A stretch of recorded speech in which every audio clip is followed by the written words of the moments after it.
अथ पञ्चमोऽध्यायः विनियोगः। ॐ अस्य श्री उत्तरचरित्रस्य रुद्रऋषिः महासरस्वती देवता अनुष्टुप्छन्दः भीमाशक्तिः भ्रामरी बीजं सूर्यस्तत्त्वं सामवेदस्वरूपं महासरस्वती प्रीत्यर्थे उत्तरचरित्रपाठे विनियोगः। ध्यानम्। ॐ घण्टाशूलहलानि शङ्खमुसले चक्रं धनुस्सायकं हस्ताब्जैर्दधतीं घनान्तविलसच्छीतांशुतुल्यप्रभां गौरीदेहसमुद्भवां त्रिजगतामाधारभूतां महापूर्वामत्र सरस्वतीमनुभजे शुम्भादिदैत्यार्दिनीम्। ॐ नमश्चण्डिकायै।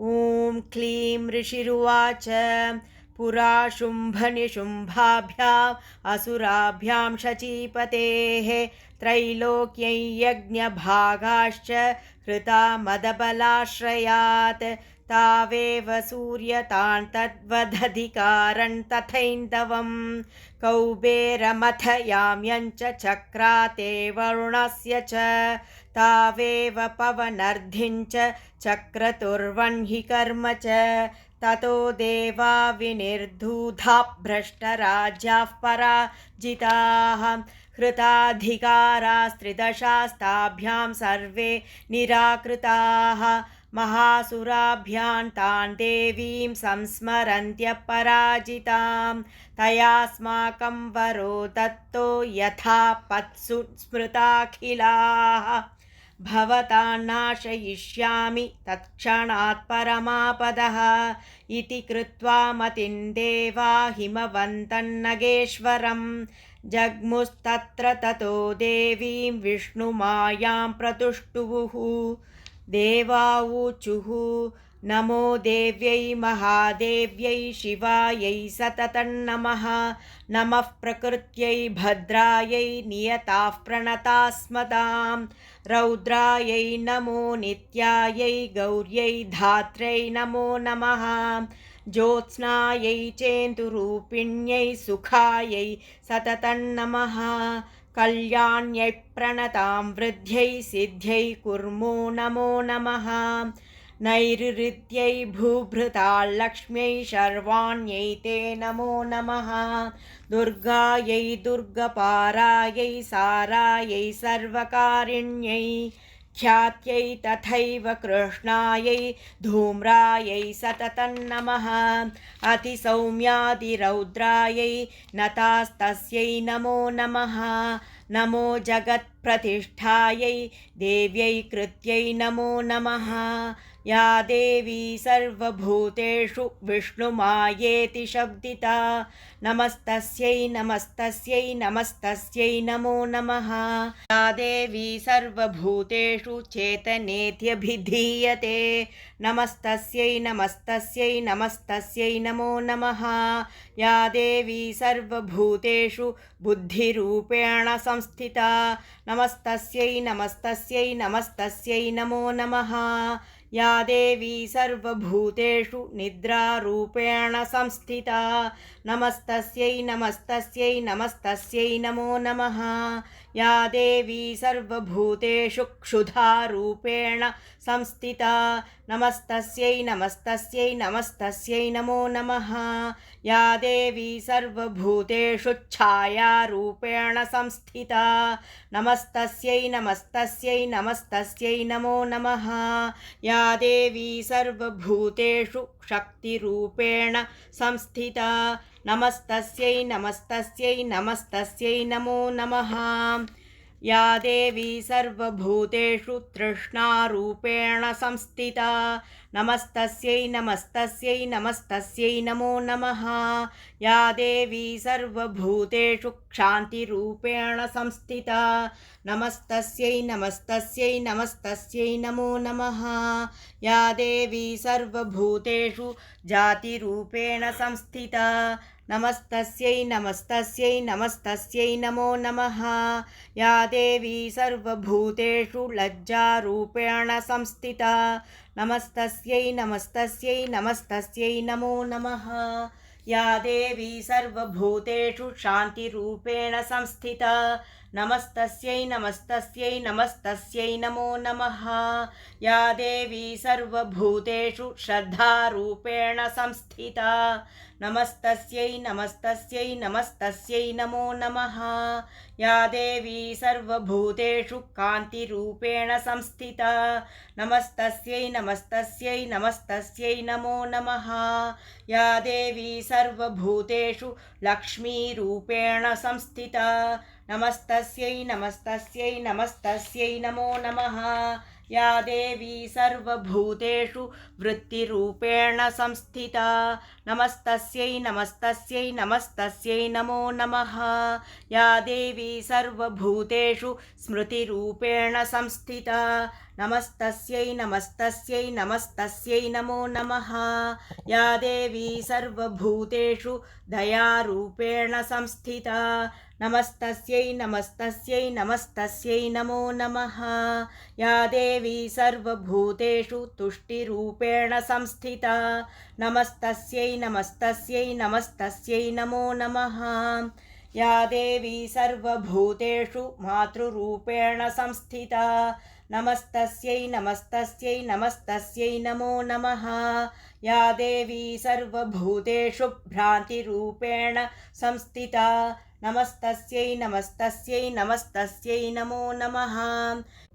इन्द्रियाणामधिष्ठात्री भूतानां चाखिलेषु या भूतेषु सततं तस्यै व्याप्तिदेव्यै नमो नमः।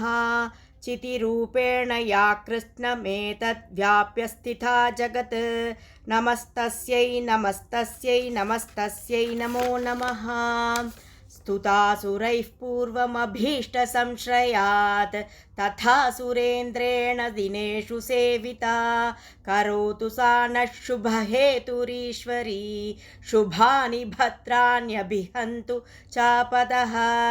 या साम्प्रथञ्चोद्धदैत्यतापितैः अस्माभिरीशा च सुरैर्नमस्यते या च स्मृता तत्क्षणमेव हन्ति नः सर्वापतो भक्तिविनम्रमूर्तिभिः।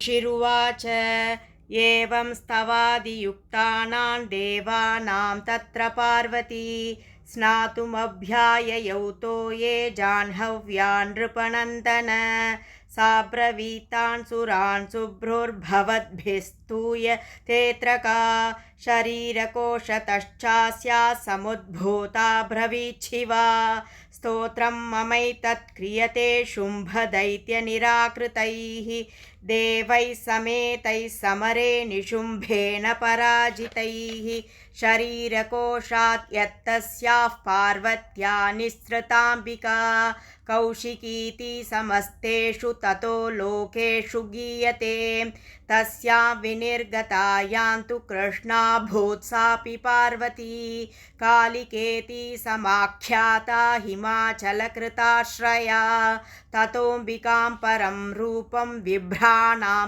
सुमनोहरं ददर्श चण्डो मुण्डश्चभृत्यौ शुम्भनिशुम्भयोः ताभ्यां शुम्भाय चाख्याता अतीव सुमनोहरा काप्यास्ते स्त्रीमहाराज भासयन्ती हिमाचलं नैव तादृक्क्वचिद्रूपं दृष्टं केनचिदुत्तमं ज्ञायतां काप्यसौ देवी गृह्यतां चासुरेश्वर स्त्रीरत्नमतिचार्वङ्गी द्योतयन्ती दिशस्त्विषा सा तु तिष्ठति दैत्येन्द्र तां भवान् द्रष्टुमर्हति यानि रत्नानि मणयो गजाश्वादीनि वै प्रभो त्रैलोक्ये तु समस्तानि साम्प्रतं भान्ति ते गृहे ऐरावतः समानीतो गजरत्नं पुरन्दरात्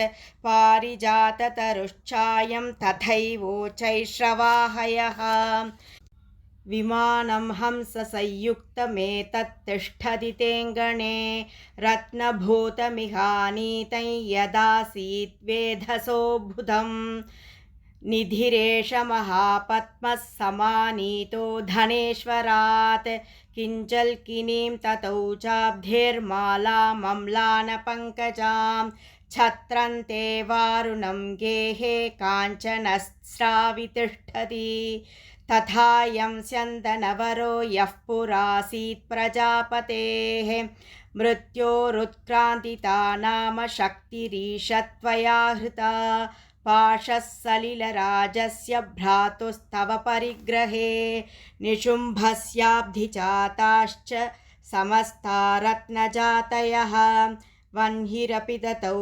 तुभ्यमग्निशौचे च वाससि एवं दैत्येन्द्ररत्नानि समस्तान्याहृतानि ते स्त्रीरत्नमेषा कल्याणी त्वया कस्मान्न गृह्यते ऋषिरुवाच निशम्येति वचः शुम्भः सतता चण्डमुण्डयोः प्रेषयामास सुग्रीवं दूतं देव्या महासुरम् इति चेति च वक्तव्या सा गत्वा वचनान् मम यथा चाभ्येति सम्प्रीत्या तथा कार्यं त्वया लघु स तत्र गत्वा यत्रास्ते शैलोद्देशे दिशोभने सा देवी तान् ततः प्राह श्लक्ष्णं मधुरया गिरा दूत उवाच देवी दैत्येश्वरः शुम्भस्त्रैलोक्ये परमेश्वरः दूतोऽहं प्रेषितस्तेन त्वत्सकाशमिहागतः अव्याहताज्ञः सर्वासु यः सदा देवयोनिषु निर्जिताखिलदैत्यारी स यदाह शृणुष्व तत् मम त्रैलोक्यमखिलं मम देवावशानुगाः यज्ञभागानहं सर्वानुपाश्नामि पृथक् पृथक् त्रैलोक्ये वररत्नानि मम वश्यान्यशेषतः तथैव गजरत्नं च हृत्वा देवेन्द्रवाहनं क्षीरोदमथनोद्भूतमश्वरत्नं ममामरैः उच्चैषवससंज्ञं तत्प्रणिपत्य समर्पितम् यानि चान्यानि देवेषु गन्धर्वेषु रगेषु च रत्नभूतानि भूतानि तानि मय्येव शोभने स्त्रीरत्नभूतां त्वां देवी लोके मन्यामहे वयं सा त्वमस्मानुपागच्छ यतो रत्नभुजो वयं मां वा ममानुजं वापि निशुम्भमुरुविक्रमं भज त्वं चञ्चलापाङ्गिरत्नभूतासि वै यतः परमैश्वर्यमतुलं प्राप्स्यसे मत्परिग्रहात् एतद्बुद्ध्या समालोच्य मत्परिग्रहतां व्रज ऋषिरुवाच इत्युक्ता सा तथा देवी गम्भीरान्तस्मिता जगौ दुर्गा भगवती भद्रा ययेदन्धार्यते जगत् देव्युवाच सत्यमुक्तं त्वया नात्र मिथ्या किञ्चित् वयोदितं त्रैलोक्याधिपतिः शुम्भो निशुम्भश्चापि तादृशः किन्त्वत्र यत्प्रतिज्ञातं मिथ्या तत्क्रियते कथं श्रूयतामल्पबुद्धित्वात् प्रतिज्ञाया कृता पुरा यो मां जयति सङ्ग्रामे यो मे दर्पं व्यपोहति यो मे प्रतिफलो लोके समे भर्ता भविष्यति तदा गच्छतु शुम्भोऽत्र निशुम्भो वा महासुरः मां चित्वा किञ्चिरेणात्र पाणिं गृह्णातु मे लघु दूत उवाच अवलिप्तासि मैवं त्वं देवी ब्रूहि ममाग्रतः त्रैलोक्ये कः पुमांस्तिष्ठेदग्रे शुम्भनिशुम्भयोः अन्येषामपि दैत्यानां सर्वे देवानवैयुधि तिष्ठन्ति सम्मुखे देवि किं पुनस्त्री त्वमेकिका इन्द्राद्याः सकला देवास्तस्थुर्येषां न संयुगे शुम्भादीनां कथं